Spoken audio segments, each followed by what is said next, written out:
right, everybody, believe it or not, we are almost done. Let's continue with our cocktails and dream sign. We got everything staged here. It's looking pretty slick. The one thing we need to do, though, is we need to add that weird lighting system that I have in the background there. This sort of like maybe this is a basement bar. There's a light coming in. Maybe there's a window up here on the left side. Ugh, you pig. Stupid. Oh, really? Not happy with that thing. Over here on the upper left side, there's a lighting system, maybe some window or something that's helping us out. So we need to sort of create this falling over the brick wall. And it's really simple to do. And actually, some of it's in place already for us. So let's just, come on, there you go. So I'm going to close this. Now we don't need that. That's just our sample. That's your sample. All right. Remember that gray layer we had? Let's use that. Let's, instead of have it be gray, let's have it be black. So let's reset our colors, which is the D key. And you can see over there it set my color, my foreground color to black, which is awesome. If it's not black, hit X until it is black. All right. And since that is my foreground color, and I'm going to put it on this gray layer we have, let's just do this. Let's do Command Delete. I'm sorry, let's do Option Delete. I lied. Option Delete will fill for you. Okay, I'll do it again. It was gray, and if I hit Option Delete key, it fills it with black because black is my foreground color. Or if you wanted to, you can go to Edit, Fill, and fill with foreground color or fill with black, or hit Shift Delete. That'll also pull up the exact same dialog box. So a few ways to do it. As long as it's black, though, that's all we care about. Now we need to make it sort of look. We need to make that sort of cone, not cone. We need to make that sort of wedge shape happen, like I did there, because I did this whole thing with a mask.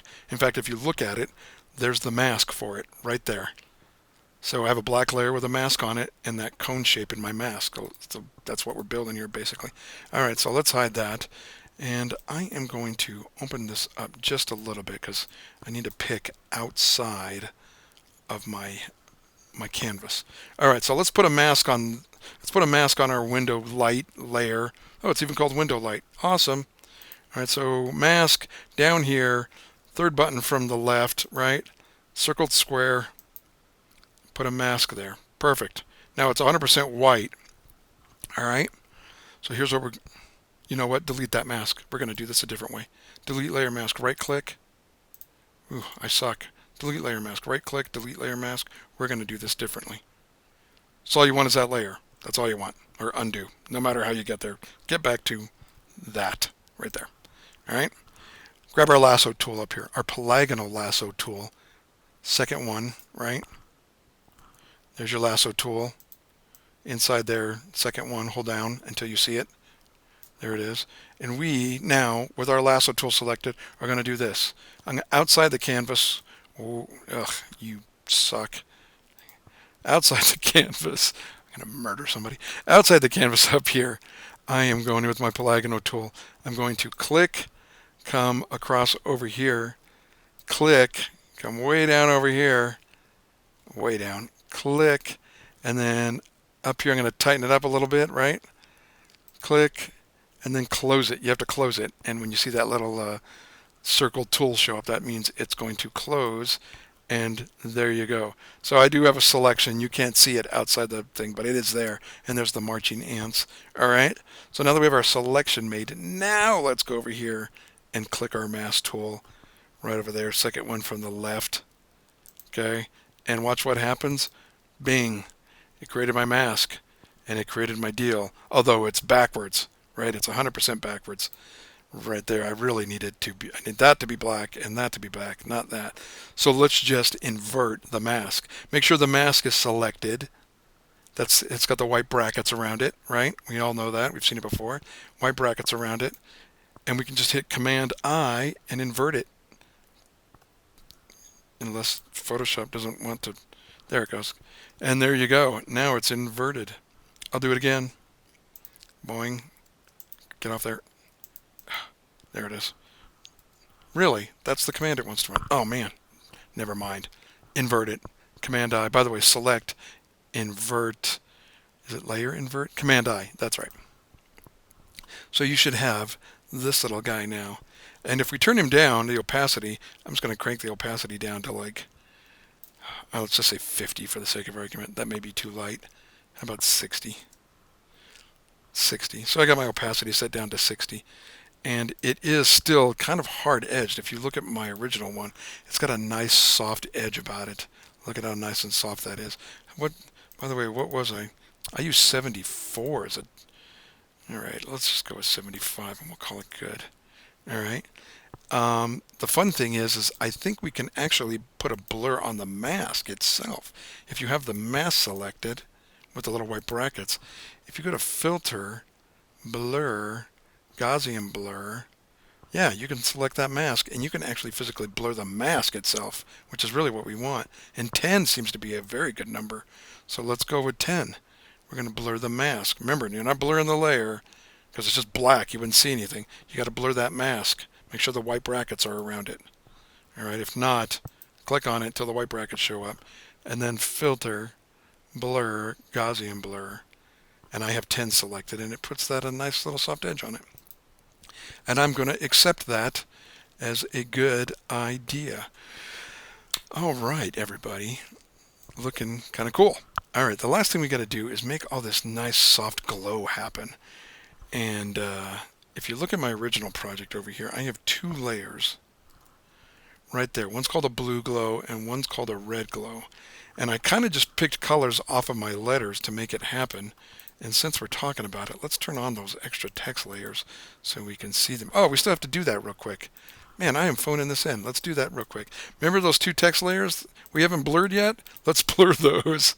All right, so circle text number 2. Man, I'm sucking, everybody. Sorry. At least I'm honest. All right, text 2. Let's do a blur, a 1-pixel blur filter, blur, blur. All right, that'll soften that up a little bit. And remember, we're going to turn that text 2 layer down to 30. And then the text 3 layer right there. Let's blur that too. Filter, blur again, and that'll soften it up. All right, and now we're in business. Sorry about that. I don't know. I may blur that one more again. That's kind of crappy. My heart's in the right place. All right. So now we got our lighting system in. We have our highlights and everything in. Not that excited about that though. Wonder why. Feels sort of weird. Yeah, maybe the highlights will help us out. All right. So if we go back to my original here, you see I got all these really cool soft glows, like the bar's filled with smoke. All right, so let's try that. And we're going to use a layer blend mode. We're going to use screen, I think. Let's just try screen. So let's do a new layer on top of everything, and we're going to call it Red Glow, Glow. And I'm going to learn how to spell glow. And we're going to change that blend mode layer to screen. Make sure that layer's blend mode is set to screen. Okay. Red glow set to screen. And we are going to go up to brushes. So let's go to B for brush. And if Photoshop feels like it wants to play, that'd be awesome. B for brush, Photoshop. There you go. It's awesome. And we're going to grab a soft round brush. Under general brushes, it's the first one. Nice soft round brush. And I bet you this brush is going to be, who knows how big this brush is going to be. I'm going to use my bracket key right above your return key. Left and right brackets, size up and size down your brush. I am going to, let me see what I can do here. Yeah. I don't know, I'm going to make it a little bit smaller. I'm going to make it about 125. Let's try that, okay? So 125 is my brush size. I think we should take the opacity down to, let's take this opacity down to 50. All right? So my brush is going to paint about half of that. And the other thing I need to do is I'm going to zoom in here. And since my brush tool is selected, if you hold down your Alt key while you're in the brush tool, it turns to a color picker. And I think I'm going to probably try picking one of like our original dark color, maybe just this rose that we started with. Let's try that, all right? And I'm going to zoom back out if it lets me. Or if it doesn't want to, that'd be awesome. Thanks, Photoshop.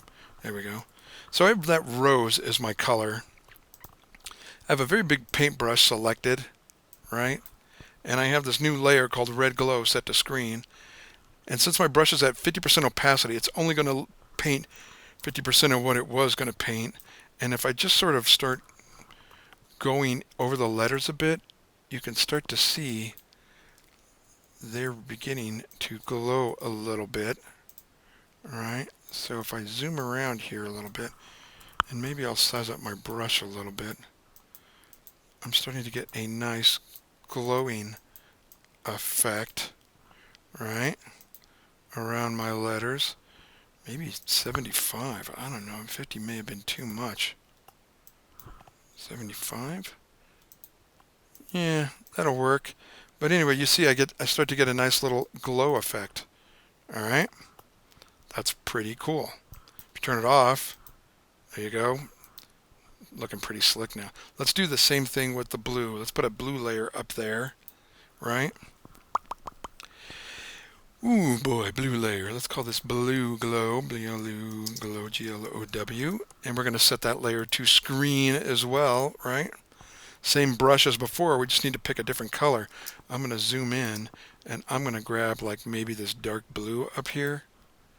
Maybe not dark enough. Yeah, that's kind of a dark bluish there. Let's do that. All right. And zoom out. Sure, if you've got the time, that'd be great. And on that new blue layer that we just created right over there, with our paintbrush, we're going to start painting blue highlights. And maybe scale that down a little bit. And maybe hide that one. And paint some blue highlights in there. And if you feel like you need it a little hotter, crank up your opacity a little bit more. Maybe that blue is really hot. Alright? There you go. Something as snazzy as that really sort of jazzes up your image quite a bit, right? There we go. Not too bad. And we're using screen because it's looking at all the whites underneath, and that's where it's getting its luminance from, the layer below. Alrighty. Looking pretty darn cool. Let's keep that, although, yeah, that's fine. We can glow that up a little bit more. This is to taste, man. And maybe they cross over a little bit. We're getting a little cocktails and blue. Alright, we have one more little thing to do. That's pretty cool. I'm going to group those. I don't have to, but I am. I'm going to select both of those and group them. I'll call them glows, Glows. How about that? We need to make a drop shadow. I wonder if we could do it this way. If I double click circles, I can probably just create a drop shadow like that. Before I do that, before I do any drop shadow, I'm going to make sure I'm in the move tool way up there. Because if you're in the move tool on a tool like drop shadow, it lets you reach into your canvas and move it. So I'm going to put that over here. So move tool, and I'm going to go to drop shadow and turn it on. And then I'm going to reach in here, and you can see me pulling my drop shadow around. And I don't know, I may want it a little bit darker. Maybe I want two drop shadows. Maybe I want this one to be the main drop shadow. Since there's a shaft of light coming down, the shadow will fall sort of over here. That's kind of cool. We can do that, right? All right, so that's kind of cool. Maybe, yeah, maybe 100%? Not quite 100%. I'm at 84% on this drop shadow. Make sure global light is off, by the way. All right, so that's a pretty cool shadow. It kind of gives it a little bit more realistic look. Now I want to add another shadow. Let's just say there's some light coming up from the bottom up. So we're gonna, but I want it to be super, super light. So if you click this little plus sign next to the drop shadow right there, you can add another drop shadow.